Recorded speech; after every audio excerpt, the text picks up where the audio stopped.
Pastikan Anda tekan tombol like dan subscribe, aktifkan loncengnya. Sesudah dicuci lalu dilipat. Saya tidak lagi berpantun karena hujannya sangat lebat. Jadi dalam tradisi hanya sekedar membalas saja. Kalau orang sudah berpantun, paling tidak kita balas sekali sebagai tanda respon, begitu lebih kurang. Saya insya Allah kalau diminta membalas pantun siap. Yang saya khawatirkan tadi membalas silat yang pakai pisau tadi. Jadi waktu saya sampai, ini nampaknya mesti dibalas. Untungnya dibisikkan oleh Ketua Icat Al-Mukarram Dr. Andi Andrus, kata beliau, Ustadz Somad, ini sambutan saja, baru agak lega saya sedikit. Man ahabba yubsatalahu fi rizqihi, siapa yang mau dilapangkan rezekinya, wa yunsa'alahu fi atharihi, mau dipanjangkan umurnya, falyasil rahimahu, hendaklah dia menyambung tali silaturahim. Ini poin yang pertama. Kalaulah Icat tidak membuat acara ini, saya tidak jumpa dengan Pak Camat yang insya Allah hari ini menjadi bupati. Dia mewakili Pak Bupati. Kalau tidak dibuat oleh Icat hari ini, saya tidak berdampingan seumur hidup, tidak akan pernah foto bersama dengan Ibu Kajari. Bisa hari dekat Bu Kajari. Hadir pula bersama kita Bapak Kapolres, Bapak Dandim, Sultan Goa, lalu kemudian sponsor acara kita Aspuri. Saya pula dikawal oleh Pak Amin beserta keluarga besar Kiwal. Lalu kemudian kontraktor kita yaitu Sabrina Karunia Ilahi, Karunia Allah. Karunia Allah. Nah itu, jadi mohon maaf yang tidak sempat saya sebutkan, karena itu pun sudah lama juga saya menghafal-hafalnya itu tadi, urutan-urutan itu. Insya Allah yang tak disebutkan namanya, seluruh jamaah, sahabat-sahabat saya, anggota beserta pengurus Icat, Ikatan Cendekiawan Alumni Timur Tengah, semuanya dimuliakan Allah Subhanahu wa Ta'ala. Tahun lalu saya kemari, atapnya belum ada, pagar pun belum. Ternyata sesudah setahun lebih saya kemari, belum selesai juga. Pagar sudah ada, cantik, atap juga sudah ada, tapi bangunan belum selesai. Memang dakwah ini tidak selesai. Kalau dakwah sudah selesai, berarti dunia sudah kiamat. Bangunan yang tidak pernah selesai, bangunan dakwah. Makanya Masjidil Haram sejak dibangun zaman Nabi Ibrahim sampai sekarang tidak selesai-selesai. Begitu juga dengan dakwah. Oh, alhamdulillah, sekretariat Icat sudah selesai. Mesti ada berpikir untuk kelanjutannya. Andai nanti ini sudah selesai, masih kita memikirkan membayar hutang yang tadi. Andai hutangnya sudah selesai, tentu kita akan buka cabang lagi di kabupaten kota seluruh Sulawesi Selatan, seluruh pulau Sulawesi, sampai seluruh Indonesia, sampai cabang-cabang di luar negeri insya Allah. Ini Ustadz kalimatnya yang luar negeri terlalu hiperbola, kalimatnya terlalu berlebihan. Di Goa, di Makassar saja belum selesai, kenapa Ustadz cerita luar negeri? Berapa tahun yang lalu saya pergi ke Melbourne, pergi ke Sydney. Saya sebenarnya mau ngasih tahu saya sudah sampai ke Australia. Sampai di sana dibawalah saya ke museum. Di museum itu ditunjukkan bahwa yang mengislamkan orang Australia pertama bukan dari ulama dari Mesir, bukan yang datang dari Suriah Damaskus. Yang pertama kali yang membawa Islam ke Australia adalah ditunjukkannya gambarnya di situ. Inilah orang-orangnya yang membawa Islam kemari. Mereka naik perahu untuk mencari tripang, dan mereka itu adalah dari keluarga besar Bugis Makassar. Jadi saya melihat tripang, seumur hidup belum pernah saya makan tripang ini. Jadi beberapa bulan yang lalu diundang ke Kalimantan, dikasih tahu sama yang punya restoran, Ustadz Somad, ini kami sajikan tripang. Ingat saya, oh ini yang dicari orang Bugis Makassar sampai ke Australia dulu. Lalu saya makan, setelah selesai makan, saya makan dikit aja. Yang punya rumah makan cerita, ini Ustadz Somad satu onnya 300.000. Menyesal saya, kenapa sedikit? Ternyata mereka tidak hanya mencari nafkah, mencari hidup, tapi juga berdakwah. Itulah yang membuat saya lama termenung tadi melihat logo Icat itu. Ada perahunya. Perahu inilah yang akan membawa Icat nanti sekali lagi ke Australia. Tapi bukan lagi menyebarkan Islam, tapi Icat cabang Australia insya Allah. Walaupun saat itu mungkin Abdul Somad sudah tidak ada lagi, sudah mati. Tapi yang saya sampaikan hari ini, sampai Abdul Somad kemari tadi dikatakan Pak Ketua Icat, dari sholat subuh sampailah maghrib. Ada yang lebih jauh lagi dari saya, Tengku Fadil Rahmi, anggota DPD Aceh, senator dari seluruh orang Aceh yang terpilih menjadi DPD 4 orang, dan beliaulah salah satunya. Jadi kalau kata Pak Ketua tadi anggota DPD mendampingi saya, yang benar itu adalah saya mendampingi DPD. Karena begitu sampai di pesawat saya duduk, tiba-tiba saya lihat beliau, ada Pak Senator. Rupanya beliau juga mau bersilaturahim dengan sahabat-sahabat Icat, karena beliau punya hubungan yang sangat dekat dulu ketika di Kairo dengan sahabat-sahabat KKS. Dulu di sana nama mereka KKS. Kakak apa KKS? Kerukunan Keluarga Sulawesi. Saya pura-pura lupa aja. Kerukunan Keluarga Sulawesi. Dulu zaman kami di Mesir, saya dengan saudara kawan-kawan dari KSMR, kelompok studi mahasiswa Riau, anggotanya cuma 75 orang. Ingat betul saya 75. Kenapa? Jatah temus 25 orang satu, jatahnya 3. Jadi 3 kali 75 kali 25 kali 3 75. Ingat saya anggota itu. Jatah temus 3, diambil ketua 1, diundi 2, dapat saya berangkat juga. Lalu kemudian ada KMA, inilah Tengku Fadil Rahmi, Kekeluargaan Mahasiswa Aceh. Ada HMM, Himpunan Mahasiswa Medan. Tapi di antara yang paling terbesar di antara semua kekeluargaan itu adalah KKS. Makanya kalau berkawan dengan orang KKS, insya Allah aman. Udkhulu Misra, masuklah kamu ke Mesir, insya Allah aminin, insya Allah aman. Kalau banyak kawan KKS. Ketawa semua kawan-kawan, ingat dia. Sahabat-sahabat jamaah yang dimuliakan Allah Subhanahu wa taala, dulu saya berpikir, tidak pernah terlintas di pikiran saya akan datang ke kampung halaman Ustadz Bunyamin. Kami sama-sama pelatihan di Jakarta, sama-sama berangkat ke Mesir satu pesawat, sama-sama transit di Yordania. Pagi-pagi mau sarapan, sama-sama mengambil buah zaitun banyak, karena kami sangka itu anggur. Sama-sama membuang karena tak bisa dimakan. Tadi di rumah Ustadz Amin dikasih makan zaitun, teringat lagi nostalgia itu. Saya senyum, dia pun senyum juga. Diceritakan Ustadz Ketua Icat, kata beliau, ada dulu orang waktu mau berangkat ke Mesir, sampai di sana disangkanya ini anggur, lalu diambilnya banyak-banyak, lalu tidak dimakan. Kami makin tersenyum berdua. Kamilah itu orangnya.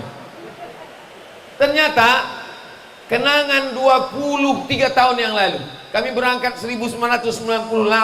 Hari ini tahun 2021. Hampir seperempat abad, lebih dari setengah usia kami. Ternyata masih bisa menyambung silaturahim. Tidak pernah terlintas di pikiran saya bahwa saya akan terbang dari Sumatera ke Jakarta sampai kemari. Dan hari ini saya tidak sebagai tamu. Kenapa? Karena saya tercatat sebagai penasehat Icat. Saya hari ini tidak sebagai tamu, saya sedang pulang ke rumah saya. Makanya tadi kata Pak Ketua, kalau saya ke Makassar, kalau saya ke Sulawesi, kalau tidak pertama kali datang kemari, atau pas mau pulang mampir kemari. Kenapa? Karena ini adalah bagian dari saudara saya, sahabat saya, kawan saya di Mesir. Berteman di dunia, bersahabat pula kami nanti di surga insya Allah. Jadi siapa yang mau masuk surga, masuklah Icat. Jamaah yang dimuliakan Allah, sahabat-sahabat Icat yang dimuliakan Allah Subhanahu wa taala. Jadi apa yang bisa kita lakukan ke depan? Sekedar nostalgia, bertemu. Banyak cerita-cerita tentang Icat ini saya bawa ke tempat lain. Ada pula di tempat lain saya bawa kemari. Ketika saya ceramah ke tempat lain, saya katakan, di antara semua alumni Timur Tengah, alumni Azhar, yang pertama menyambut saya, membuat acara jumpa dengan Ustadz Somad, yang pertama kali di antara semua, dari mulai ujung Aceh sampai Papua, yang pertama kali menyambut atas nama Ikatan Alumni Timur Tengah, pertama kali membuat itu adalah Icat. Tapi waktu itu Icat membuatnya di hotel karena belum punya rumah. Hari berganti, musim berubah, Icat tidak lagi menyewa hotel, Icat tidak lagi membayar, tapi Icat membuat di rumahnya sendiri. Beberapa tahun yang lalu kami masuk ke dalam, berkumpul dengan sahabat-sahabat, maka berita tentang Icat ini mudah-mudahan didengar kawan-kawan yang lain di seluruh Indonesia, bahwa mereka bisa mengambil contoh bahwa kalau datang Ustaz Somad diundanglah ke hotel, itu maksudnya. Tapi kalau tidak punya duit untuk kita duduk sama-sama di hotel, di masjid kita bersama, itu hanya untuk sementara saja. Aslinya bagaimana kita bisa bersama, berkumpul, berjamaah. Nostalgia dulu di Kairo sudah berlalu, masa muda kita sudah berakhir. Sekarang bagaimana kita mewujudkannya nyata di tengah masyarakat? Punya sekretariat, kita bisikkan kepada orang yang punya kekuasaan, punya jabatan, belum tentu dapat. Tapi kalau kita bekerja sama, bersama-sama, dibukakan Allah Ta'ala pintu rezeki. Modal hanya 40 juta, tapi dibukakan Allah pintu jalan. 1, sekian miliar dipinjamkan oleh hamba Allah. Mudah-mudahan ke depan cerita tentang Icat ini terbuka pula pintu hamba Allah di tempat lain untuk membantu alumni Timur Tengah, insya Allah. Alumni Timur Tengah ceramah di masjid, jamaahnya ramai, biasa, memang sudah itu dunia dia. Alumni Timur Tengah menjadi anggota Majelis Ulama Indonesia, menjadi pengurus Nahdlatul Ulama, menjadi pengurus Muhammadiyah, menjadi orang ternama di bidang tarekat, sesuatu yang biasa. Tapi alumni Timur Tengah bisa bekerja sama, itu luar biasa. Dalam sebuah acara saya ditanya sama jamaah, Ustaz Somad, ya, kenapa alumni Timur Tengah tidak membuat halal bihalal? Oh, ini nampaknya tembakan ke saya ini. Karena dia tengok alumni Timur Tengah tidak buat pernah halal bihalal. Lalu saya spontan dapat jawaban, kalau alumni Timur Tengah buat halal bihalal, maka semua acara halal bihalal batal, karena mereka semua pengisi ceramahnya. Itu sebetulnya pembelaan diri, apologi kata orang, menutupi kekurangan kita. Ternyata kita menceramahkan, wa ta'awanu 'alal birri wat taqwa wa la ta'awanu 'alal ismi wal udwan. Marilah kita memupuk kebersatuan. Kalau ditanya panitia, apa judul ceramahnya? Persatuan dan kesatuan umat. Ternyata ustadznya sendiri tidak bersatu. Ustadznya ceramah ke sana, sama seperti membuat satu bangunan, tiangnya di sana, pintunya di sana, dindingnya di sana, atapnya di sana, tidak pernah membuat sebuah bangunan. Alhamdulillah, hari ini kita melihat Icat tidak seperti yang dikatakan orang. Ceramah di masjid sana, ceramah di masjid ini, ceramah tabligh akbar, maulid Nabi, Isra Mi'raj, nuzul Quran, halal bihalal, tahun baru hijrah, melepas jamaah haji. Tidak, dia tetap mengisi ceramah, dia tetap jadi dosen, dia tetap masuk politik, tapi dia juga punya rumah. Mana rumah Icat? Inilah rumahnya, kecil sekali, ada yang besar tapi belum selesai. Mohon maaf, beri maaf saudaraku, nomor rekening jangan ditutup. Jangan lupa support Bank BNI nomor 456-1000-999. Kau cari duit sejauh mata memandang, pergi petang pulang malam. Ma'akalta fa'afnaita, yang kau makan busuk. Wa malabista fa'ablaita, yang kau pakai lapu. Wa matasaddaqta fa'amdaita, yang kau bangunkan untuk dakwah. Pemiliknya bukan orang per orang, bukan milik pribadi, tapi milik umat yang dikelola oleh Icat. Itulah yang akan kekal abadi sampai hari kiamat. Nanti videonya dipotong, kita upload ke channel, apa nama channel Ustaz Asmi? Hah? Mana dia? Madian. Oh, Madian Dakwah Official. Subscribe, like, and share.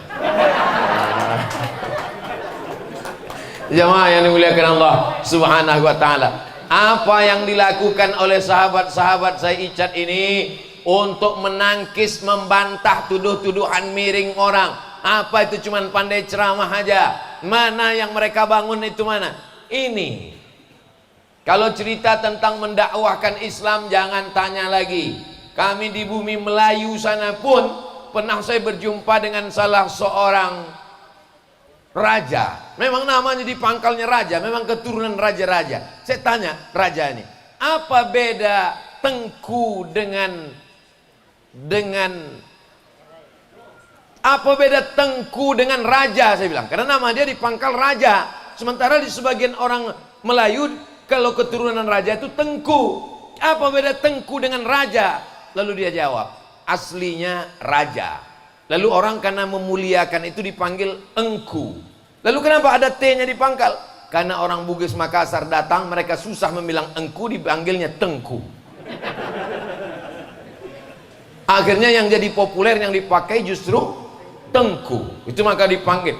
Tapi beda dengan Tengku di Aceh. Kalau Tengku di bumi Melayu itu keturunan raja-raja, darah biru. Tapi kalau Tengku di Aceh itu ulama. Maka kita panggil beliau Tengku Fadil Rahmi. Dan bukan kebetulan, beliau pun juga di Aceh namanya mirip, Ikat.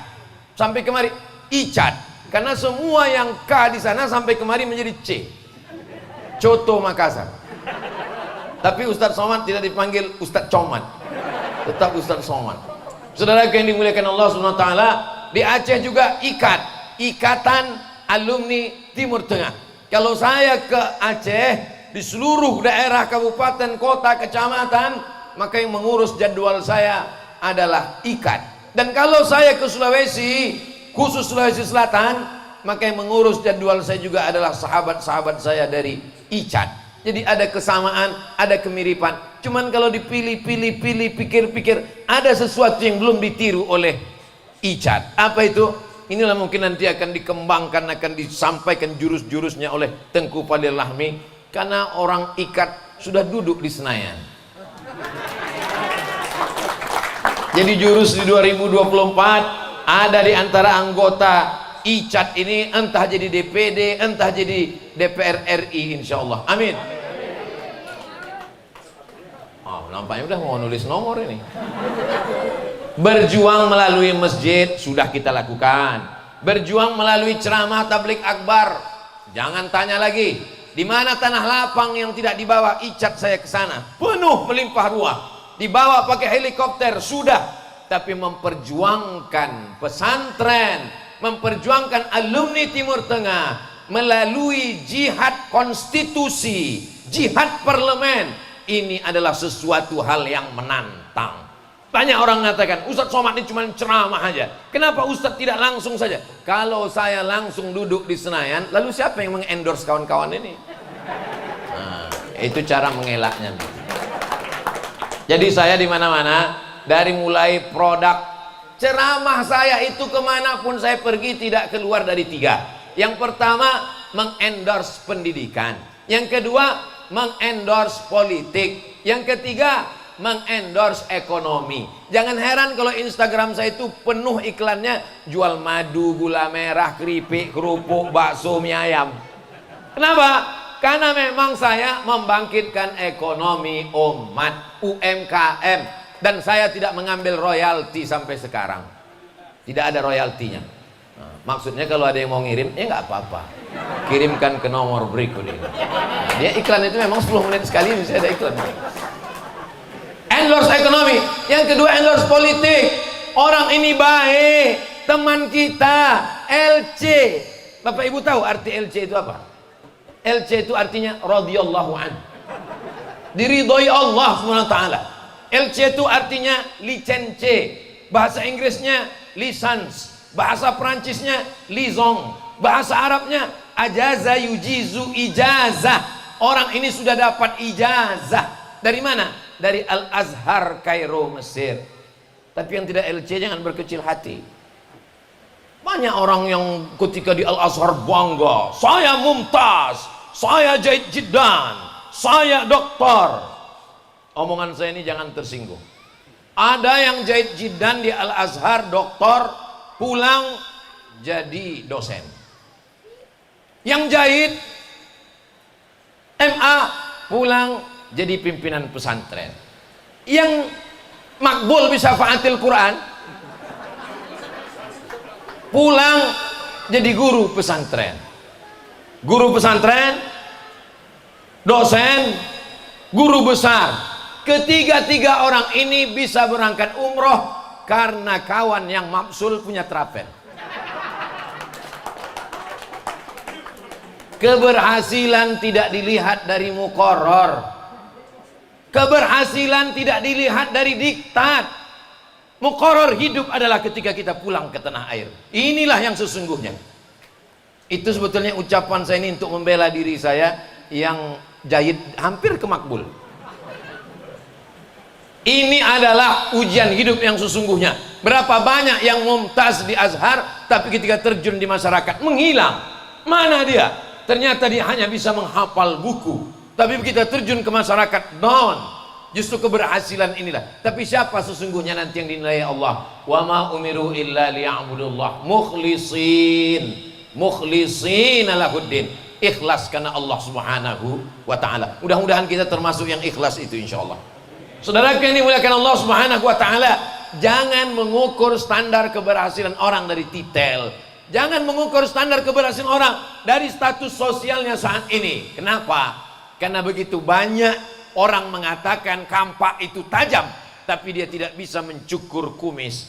Tapi betapa banyak pula orang mengatakan pisau silet itu tajam, tapi dia tidak bisa memotong batang kelapa.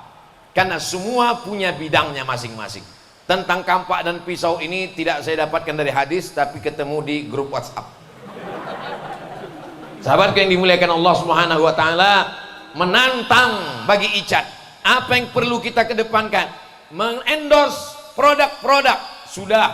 Mengendorse kawan kita. Orangnya baik, amanah, dulu aktif di KKS, aktif di PPMI, aktif di kampus. Setelah pulang, kenapa kita tidak support dia? Dia tidak sanggup untuk memberikan duit pakai amplop untuk menogok orang pada pagi pemilihan. DPRD kota, DPRD kabupaten, DPRD provinsi, DPR RI, DPD. Tapi ada sahabat kita yang amanah. Kalau kita dudukkan dia di sana, dia bisa memperjuangkan pondok pesantren, dia bisa memperjuangkan APBD, dia bisa memperjuangkan APBN pendidikan, dia bisa mengangkat berapa banyak doktor MA tamat dari Mesir, dari Suriah, dari Maroko, dari Tunisia, dari Aljazair, sangat bisa untuk lulus dosen. Tapi tidak bisa karena langsung masuk ke kampus. Itu bisa dilakukan kalau tesnya seperti dulu zaman Pak Maftuh, dibuatkan tes di Kairo, di Maroko, di Jeddah. Orang buktinya bisa lulus di sana dan pulang langsung ditempatkan di UIN, di IAIN, di STAIN masing-masing. Ini peluang-peluang ini tidak selesai dengan ceramah, tidak selesai dengan tabligh akbar, tapi mesti ada yang menangkap bola ini.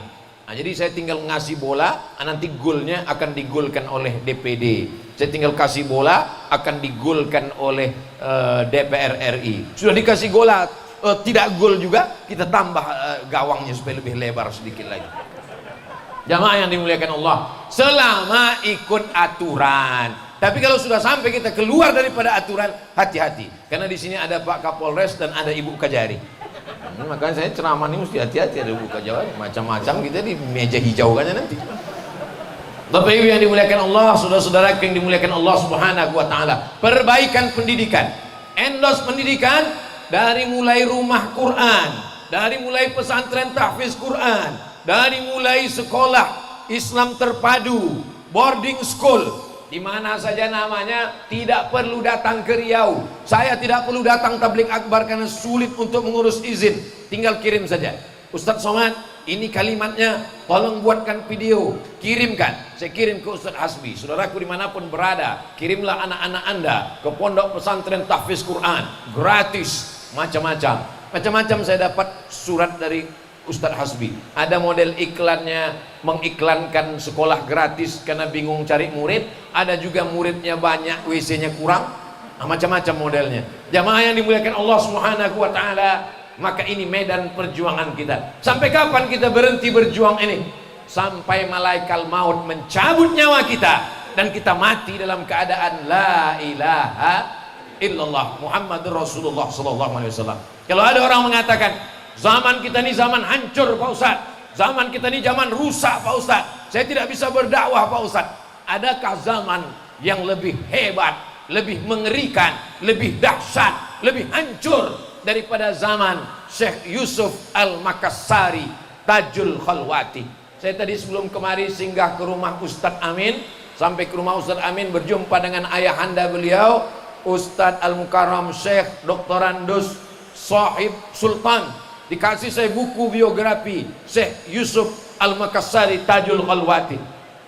Dibuang oleh pemerintah Belanda karena dianggap ini adalah orang-orang yang akan membangkitkan perjuangan perlawanan jihad orang Islam melawan Belanda. Dicampakkan ke Ceylon, Sri Lanka. Sampai di Sri Lanka dia tidak stres, dia tidak depresi, dia tidak mengutuk nasib, dia tidak mengatakan mengapa takdirku jelek, mengapa aku dibuang ke Ceylon, mengapa aku di Sri Lanka. Di Sri Lanka dia berdakwah dan orang Ceylon banyak yang masuk Islam gara-gara perjuangan Syekh Yusuf Al-Makassari Tajul Khalwati.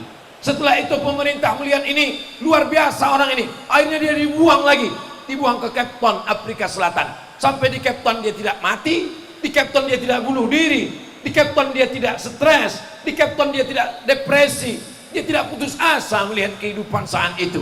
Apa yang dia lakukan di Cape Town? Dia berjuang, dan Presiden Nelson Mandela memberikan penghargaan, salah satu tokoh perjuangan yang inspiratif di Afrika Selatan. Jadi sesungguhnya kita merasa malu. Kenapa? Kalau sampai kita tidak punya semangat yang luar biasa. Saya walaupun dari Sumatera, dari Riau, saya malu terhadap Syekh Yusuf Al-Makassari. Kenapa? Karena saya termasuk anggota ICAT.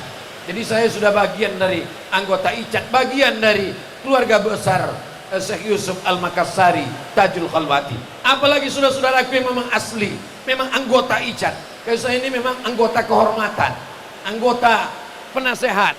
Maka ini menjadi beban, menjadi tanggung jawab kita bersama, insya Allah, yang dimuliakan Allah. Oh, ternyata begitu. Jadi dia kalau ada yang mikrofon yang khusus untuk hujan lebat, ada yang hujan gerimis. Nah, ini ya. Masya Allah, tabarakallah. Sebenarnya ujian hari ini adalah sedang menguji kita. Apakah kita tetap bersilaturahim dalam keadaan hujan lebat? Ternyata Ibu Kajari di tengah kesibukannya datang. Pak Bupati kita paham beliau sibuk, lalu diamanahkan ke Pak Camat, Pak Kapolres, Sultan Goa di tengah kesibukan sempat datang. Mudah-mudahan silaturahim kita hari ini mendatangkan rahmat dan kebarokahan insyaallah. Keberkahan Nabi Muhammad SAW pada acara Maulidur Rasul, kita ambil barokah maulid. Adapun orang yang mengatakan maulid Nabi itu bid'ah, kalau maulid bid'ah berarti dolalah, berarti orang yang membuat acara maulid itu masuk neraka, panitianya masuk neraka, yang undang masuk neraka, yang datang masuk neraka, dan yang paling panas nerakanya adalah yang ceramah, karena perbuatan itu bid'ah. Dan orang yang banyak membid'ahkan ini biasanya dia ikut mazhabnya Ibnu Taimiyah, tidak dalam mazhab 4. Mazhab paling tua Hanafi, nomor 2 Maliki, nomor 3 Syafi'i, nomor 4 Hambali. Ibnu Taimiyah tidak masuk dalam 4 mazhab, dia tersendiri, Taimi mazhabnya. Apakah Ibnu Taimiyah membid'ahkan maulid? Kita buka dalam kitab Iqtida' As-Siratil Mustaqim. Apa kata beliau? Fata'zimul maulid wattikhadhuhu mawsiman qad yaf'aluhu ba'dun nas wa yakunu lahu ajrun 'azim li husni qasdihi wa ta'zimihi li Rasulillah sallallahu alaihi wasallam. Begitu kata Ibnu Taimiyah. Fattikhazul maulid, fata'zimul maulid, mengagungkan hari kelahiran Nabi. Wattikhazuhu mawsiman, menjadikan maulid sebagai perayaan yang dibuat terus setiap tahun, setiap bulan Rabiul Awal. Qad yaf'aluhu ba'dun nas, dilakukan sebagian orang. Wa yakunu lahu ajrun azim, orang yang melakukan maulid itu mendapat pahala yang besar. Bi husni qasdihi, karena niatnya baik. Wa li ta'zimihi, karena dia mengagungkan Rasulullah sallallahu alaihi wasallam. Mudah-mudahan panitia yang sudah bersusah payah memasang tenda, menyiapkan semuanya, jangan berkecil hati. Yang paling berat yang dilakukan panitia hari ini adalah bagaimana membuat pohon pisang ini bisa berbuah telur ayam. Ini yang luar biasa berat, sampai 3 batang lagi. Ini semua adalah pelajaran. Kenapa mesti dibuat begini? Untuk mengingatkan anak-anak kita. Di Mesir Kalau hari Maulid Nabi, anak-anak dikasih manisan, halawah, halawah, halawah. Kami sedang berbaring di masjid, tiba-tiba datang orang Mesir mengasih manisan, halawah, halawah. Apa ini orang Mesir jual manisan dalam masjid? Uskut ya, kenapa ente jual manisan dalam masjid? Dia senyum, apa kata dia? Salli al Nabi, salli al Nabi. Liam naharda Maulidur Rasul sallallahu alaihi wasallam. Jadi kalau di Mesir orang membagi manis-manisan, maka di Makassar orang membuatkan telur ayam. Ada satu kabupaten di Riau namanya Kabupaten Indragiri Hilir. Masyarakat Indragiri Hilir ini dua, suku Banjar dan Bugis Makassar. Maka di sana ada satu tradisi, kalau sudah bulan Maulid Nabi, mengecat telur ayam berwarna merah dibagi-bagikan, ratusan ribuan telur ayam. Baru saya paham, rupanya telur ayam berwarna merah itu terbang dari Makassar. Itu dia telur ayam berwarna merah, untuk diingatkan kepada anak-anak kita. Karena anak kita sekarang tidak pakai Muharram, Rabiul Awal, Rabiul Akhir, tapi kita sekarang pakai Januari, Februari. Kalau tidak dibuat acara seperti ini, mereka lupa kapan itu Maulid Nabi Muhammad sallallahu alaihi wasallam. Anak-anak tidak bisa diceramahi. Anak-anak diingatkan dengan telur ayam berwarna merah. Anak-anak diingatkan dengan pohon pisang, dengan bunga-bunga. Inilah bahasa kaumnya. Dakwah itu bilisani qaumihi, dengan bahasa kaumnya. Bahasa orang dewasa dengan ceramah dan tabligh akbar. Bahasa anak-anak dengan makanan, dengan bunga-bunga. Ini sudah dilakukan ulama kita dulu dengan local wisdom, dengan kebudayaan lokal yang bercampur dengan ajaran Islam. Selama dia baik, maka kita teruskan. Tapi kalau dia merusak, maka kita tinggalkan. Mudah-mudahan silaturahim kita bersama pemerintah Goa, bersama tokoh masyarakat Goa, menghasilkan keberhasilan di masa akan datang insyaallah. Amin ya rabbal alamin. Al-Mukarram Ketua ICAD beserta seluruh pengurus dan jamaah, saya hanya bisa mengucapkan jazakumullahu khairal jaza. Man ahsana ilaikum, siapa yang berbuat baik kepada kamu, fakafiuhu, balaslah. Fa illam tajidu, kalau kamu tak sanggup membalas, fad'u lahu, doakan. Bapak Ibu yang sanggup membalas kebaikan ICAD, balaslah. Tak sanggup membalas, doakan ICAD. Doakan supaya ICAD, rumah dakwah, dukungan markas dakwah terbangun. Tahun lalu Abdul Somad datang, rumah ini belum lagi selesai, belum finishing. Hari ini Abdul Somad datang, rumah sudah selesai. Insya Allah beberapa bulan tahun depan Abdul Somad datang, kita sudah bisa melihat markas dakwah ICAD insya Allah. Setiap kedatangan ada saja perubahan-perubahan yang dibuat ICAD. Semangat ICAD saya bawa ke Riau.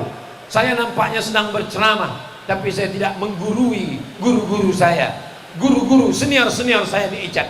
Saya justru mengambil pelajaran dari ICAD, saya bisa sampaikan ke kawan-kawan. Karena dimanapun saya ceramah, selalu diurus oleh alumni Al-Azhar. Di Jambi diurus oleh JMC, Jambi Madani Center, Azhari juga. Di Medan diurus oleh Zayan Insani Sejahtera, ZIS, alumni Azhar juga.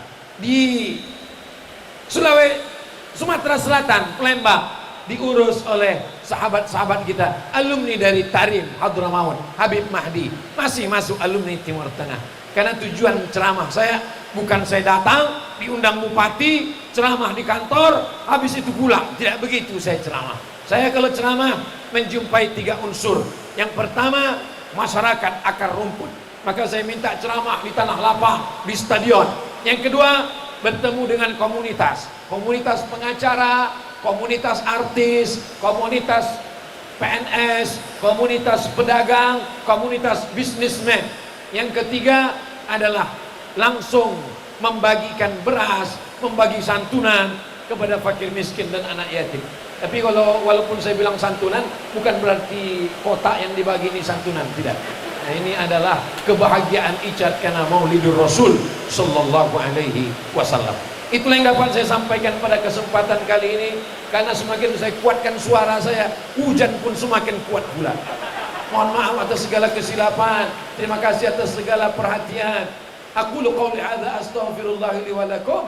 Wassalamu alaikum warahmatullahi wabarakatuh.